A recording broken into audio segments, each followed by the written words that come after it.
You're listening to The Current. I'm Jill Riley with a special treat in the studio.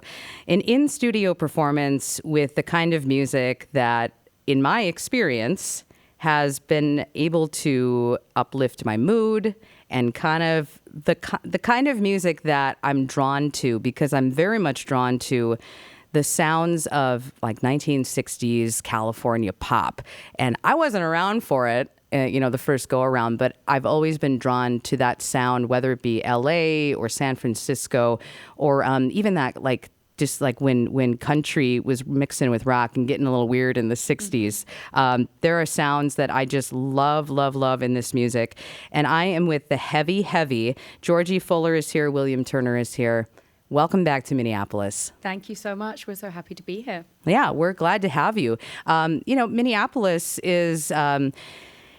it's a good live music town. I think music fans are just enthusiastic, especially for the kind of music that you guys are making. So First Avenue this time around. Mm-hmm. I know you've played the Fine Line and the 7th Street Entry. So it's been kind of fun to watch your rise. It's been fun to rise in Minneapolis. We really love Minneapolis. We had no idea coming over for the first tour in the fall of 2022 what to expect in every city. And to be honest, a lot of the cities we'd only ever heard like once or twice in our lives, and it seemed like this distant, faraway place that we'd never get to visit. And Minneapolis was one of those places that just kind of punched a hole in the kind of card of touring for us, where we were like, whoa, this is a live music city. This is great. And it was actually our very first sold out show was here at the 7th Street Entry. So it's a really special city to us. Oh, that's awesome. Mm. So we are the Twin Cities. We are part of heavy history, yes. Which I love that. Well, with that history, we got to know your music with the EP, Life and Life Only, Miles and Miles, Go Down River. I mean, those have been favorites of ours to play on the radio. And now the debut full-length record, One of a Kind, with Happiness and Feel. I was listening to, just kind of going all over the map with your songs. Just last night I was listening, and I just felt this mood shift. And I wonder, I mean, is that really, when the two of you started making music, was that kind of your intention? Was that your mission? Like, we just want to make music that makes people feel good, or maybe that just makes you guys feel good. I don't know. Yeah, that was definitely the mission statement, to feel good and to make people feel good and inspired and kind of let the hair down and just go for life, really, and not worry too much about all the crap that surrounds most things that people think that you've got to do. Just go and do what you want to do. So we have our favorite records in the world, and we want to make more of them. So that's basically what we're doing. What was it like to, you put out an EP, which is always kind of like, it's like that little taste of either what's to come, or almost that really kind of first, if you will, like mission statement. Not that we're trying to talk about it in a corporate way or anything, but you have that goal. What was it like to then, be able to kind of explore that space more with a full-length record? Yeah, it's sort of different. Obviously, having much more material to sort of have to put into it, and we chose not to make anything narrative or conceptual. But we just wanted to make more songs that were adding to the pile, but have its own sort of thing going on. We didn't want it to be, because the EP was an eclectic mix of different things, but this one we were conscious that it had to be one thing. It had to exist on one album as one body of work. It had its own challenges, but really we're just making as many songs as we can that we love, and then trying to compile them into a thing and make sure they work together. Really, it wasn't as difficult as we maybe thought it might be, but it was just the process of compiling all of this music to make it make sense was a bit of a challenge, but it was good. I enjoyed it, but really we're trying to fit it in between all the touring we do. So that was the challenge for me, because I like to spend a long time crafting these things and finding all the different worlds. But we had to, tour 9 months of the year and then try and make an album as well as catch up with reality and try and sleep a bit. So it was fun. It was very sort of packed in, but it was good. It was concentrated. Would you say that amount of touring, did it inform the direction of the record? Do you feel like that was kind of one thing leading to another? Yeah, very much so. We didn't know what the Heavy Heavy sounded like live ahead of being signed and touring, because we'd only ever played 6 shows with a band. So we didn't have enough time to explore it. It was always a studio project. And having cut our teeth on touring so much in the States, we realized that the live sound is more bombastic than what the EP was, which was very flowery and Laurel Canyon-esque. So we wanted to pull more of that into the debut album. Sure. So at the core, the Heavy Heavy is really the two of you, and then you've really filled out that sound with the band. When did you kind of get to the point where it's like, okay, is this going to be a duo? Are we going to really kind of like add on to the sound to hit the road? And then do we make a record that reflects what it's going to sound like on the road? I guess if you could kind of take us back, I know you've been at the current studio before, but if you could kind of take us back to the beginning and really the core of creating this group. Creating the group? Yeah, the group, yeah. Yeah, so, we played 2 acoustic shows ahead of the pandemic. And that was when we just had like Miles and Miles and Go Down River and maybe Man of the Hills, I think, and that was it. And then the pandemic hit, and so we went away and hid in our houses like everybody did, and we thought, well, okay, let's use this time to put together an EP and put it out online.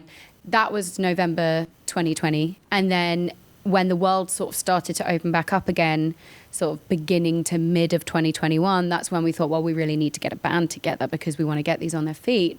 And sort of fortuitously, or it was very serendipitous, the fact that Tom Holder and Frank Fogden both sort of popped up on our Instagrams, and they were geographically very close and, have amazing voices, are multi-instrumentalists. And so they allowed us to really start forming the live band. And we had Chris, who played on the EP with us in the UK and then we played those 6 shows in some pubs around the UK, well, really in the south of England.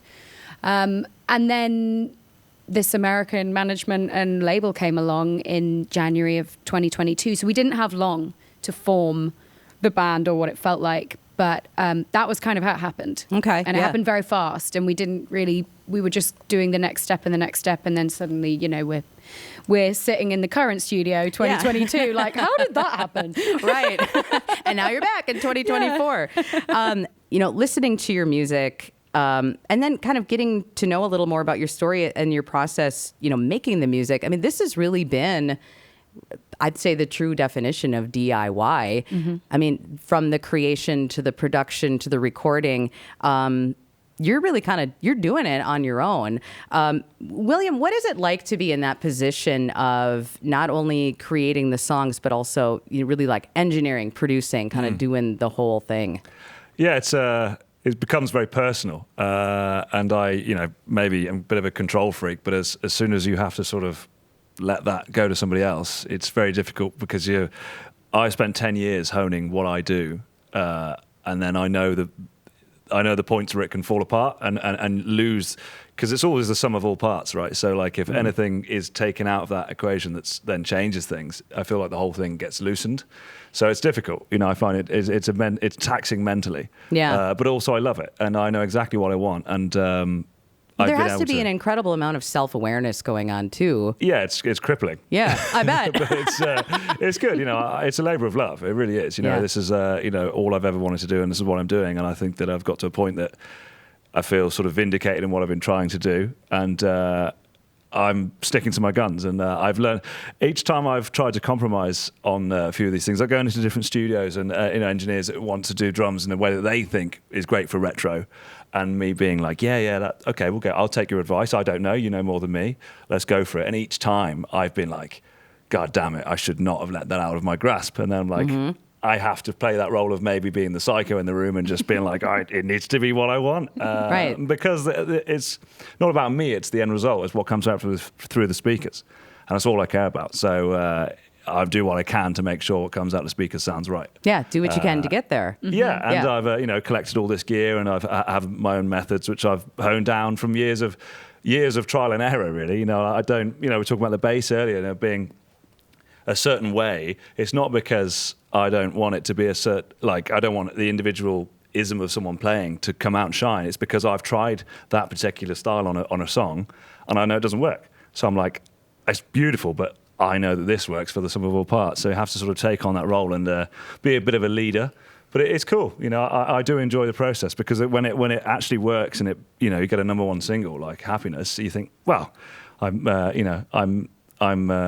doing okay at what I'm doing. Yeah, I would say so. Yeah. I would say so. When I was, I was in the control room listening to you record the songs that you recorded for the In Studio. Georgie, you did something before you started that I really appreciated because I don't see it all the time here. I heard you doing proper vocal warm-ups. And so that told me that you've had some training either that years ago or that's how you came up as a singer. Can you talk about that a little bit? Absolutely. Yeah, I started getting singing lessons when I was 14, but I'd always loved singing. But my real, serious singing journey where I just went, this is everything that makes me feel amazing and I love it and I'm fascinated by it, was when I was 14 at secondary school. And I'm still great friends with my singing teacher. She taught me classical training, which I still use now. She messaged me the other day and she said, oh my God, that note sounds so good. And I said, well, I learned from the best. Her passion for singing and technique, she passed on to me. And then during lockdown and my years in London, I was teaching singing. And so my obsession is the voice. It really is. And so, yeah. I just think it's like a guitarist who's obsessed with playing guitar. I'm obsessed with the voice. Well, this is your instrument. This is my instrument. Yeah. And also, I can't replace it. You can get the strings restrung. You can, get a new bass drum or whatever. You can't replace this. So you have to look after it. And all of my biggest vocal inspirations, Janis Joplin, Aretha Franklin, Susan Tedeschi, Stevie Nicks, Christine McVie, they all had these phenomenal, soulful voices.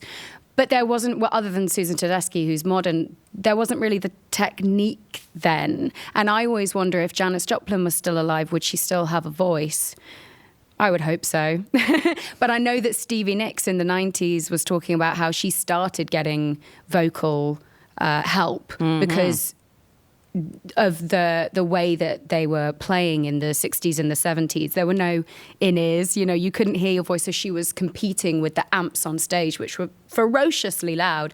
And her, I believe, from what I've read, her vocal tutor said, if you keep singing this way, you will not have a voice in 5 to 10 years. And with the type of singing that I do, inspired by those rock singers, I don't want to end up like that. Yeah, so I was lucky that I had it drilled into me from a young age, and I'm passionate about it. But that's that's my good. love. Because you don't want to have that wake-up call one day that's like, oh, the wear and tear is here, and now I don't know what to do. Exactly. I'm talking with the Heavy, Georgie Fuller, William Turner.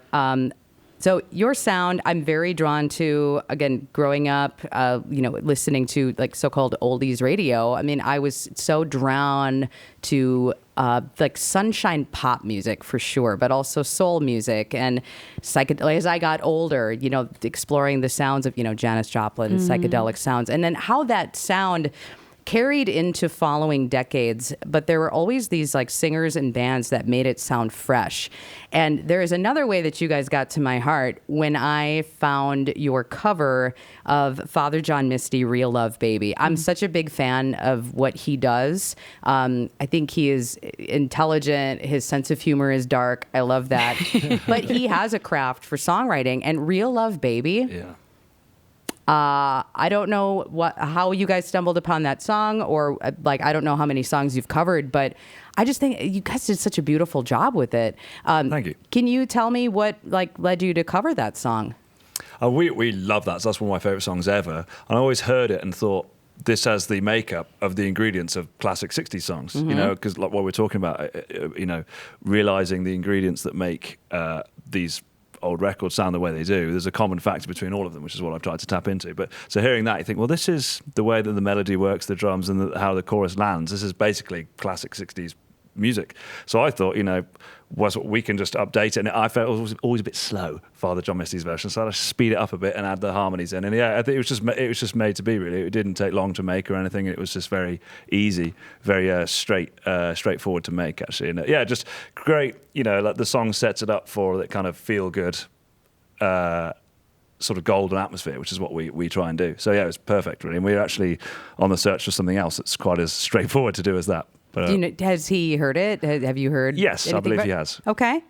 I mean, do you believe it or you know it? I know that his managers have heard it. Oh, okay, very good. Yes. Like you wanted to believe in your heart that he's heard it. I'm sure he may have heard it for a second. He must have heard it. That's funny. Hey, it's been a lot of fun chatting with you. I know that we could sit. I don't know about you, but I could sit here and chat with you guys all day. Just thank you for the music. I mean, coming out of a pandemic, there was a lot of sad music, and to hear music that has that joy, and it like that's what we want to be in life, isn't it? Like we want to be happy, we want to be joyful, and I know that like audiences are really responding to that. As we wrap up, is there an interaction with a fan or even somebody at a show where you could see, like, wow, like this particular song is really like connecting with this person or our fans, right? So Yeah. We've had some amazing moments on this tour, especially where we start playing Go Down River and all the partners just pair off and they all start putting their arms around each other. And Will said he got like a bit choked up the other day because they basically all just, and you're like, oh my God, there's so many lovers and this song means something to them. There was also this woman who got, so our lyrics from Sleeping on Grassy Ground, was it Let the Dream Go On? She's a writer. Yes. And those lyrics meant a lot to her, so she had them tattooed. But a lot of people get the lyrics tattooed. There's a guy who has, you know that your heart beats as fast as the band on his tattoo on his arm from Mars to Mars. I mean, there are a lot of, amazing interactions, particularly at the merch table. I've choked up more times than I can count when I meet people who, say our music helped them or pulled them out of a dark, depressive hole or whatever. You can't help but feel immensely grateful and overwhelmed for that. Well, I'm going to get happiness tattooed across my forehead. I mean, it really is one of my favorite songs of the year. So Thank you. I better not say that. There's a camera and there are microphones that are being recorded. But thank you for coming into the studio. It was great talking to you. And too. I know that the tour is coming to a close. So best wishes, get Thank some you. rest. Thank and then it'll be time to do it all over again. Yes, You know we're it. back next The year. train never stops. It was so lovely to chat with you. Thank you, Jill. Thank you for having us. Georgie Fuller and William Turner of The Heavy Heavy on The Current. The Current is public media made possible thanks to member support.